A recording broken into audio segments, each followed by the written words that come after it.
वात, पित्त और कफ, ये तीनों शरीर के बल हैं और यही शरीर के दोष हैं। अगर ये संतुलित अवस्था में रहते हैं तो ये बल हैं और ये असंतुलित अवस्था में दोष हो जाते हैं। शरीर की सारी क्रियाएं, चाहे वो शरीर में ऊर्जा का संचरण हो, चाहे शरीर में किसी प्रकार की रूपांतरण हो, परिवर्तन हो, या शरीर का बनना और उसका समाप्त होना, टूटना, ये सब कुछ वात, पित्त और कफ के कारण ही होता है। वात, पित्त और कफ सभी चीजों को प्रेरित करते हैं, सभी चीजों में सम्मिलित हैं और यही उसके आधार हैं। जैसा कि कहा गया है, वात पित्त कफादेः सर्व स्रोतो अनुसीरण वायुरेव हि सूक्ष्मत्वाद् देयोस्तत्राप्युदीरण। अर्थ ये है कि एक्यूप्रेशर में की हम बात कर रहे हैं और ये आयुर्वेद की बात है, आयुर्वेदिक एक्यूप्रेशर की बात कर रहे हैं कि जो हम आयुर्वेद में लिखा गया है उस सिद्धांत में और एक्यूप्रेशर में जो हमारा शोध है, जो चिंतन है, ये आयुर्वेदिक एक्यूप्रेशर में सिद्धांत और एक्यूप्रेशर, तो ये कह रहे हैं कि वात, पित्त और कफ सभी स्रोतों में यही प्रवाहित होते हैं। यह स्रोत चाहे भौतिक स्रोत हो या पराभौतिक, जो ऊर्जा का संचरण होता है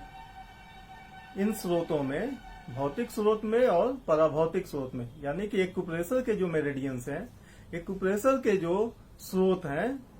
उन सभी स्रोतों में ये वात, पित्त, कफ ही ऊर्जा के रूप में प्रभावित होते हैं। या अर्थात यह है कि ये जो ऊर्जा है वो त्रिगुणात्मक है, वात, पित्त और कफज है, और ये ऊर्जा प्रवाहित होती रहती है एक स्थान से दूसरे स्थान। उसमें भी ये कहा गया है कि वात इन तीनों में सूक्ष्म होता है और सूक्ष्म होने के कारण ये पित्त और कफ को प्रेरित करता है कि वो आगे बढ़े। अर्थात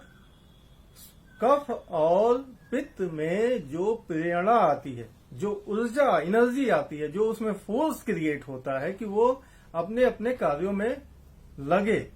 या एक स्थान से दूसरे स्थान गमन करे, वो वायु के कारण है। तो वस्तुतः वायु वो फोर्स है जो कि स्वयं अपने वायु और पित्त और कफ तीनों को, अपने को और पित्त और कफ को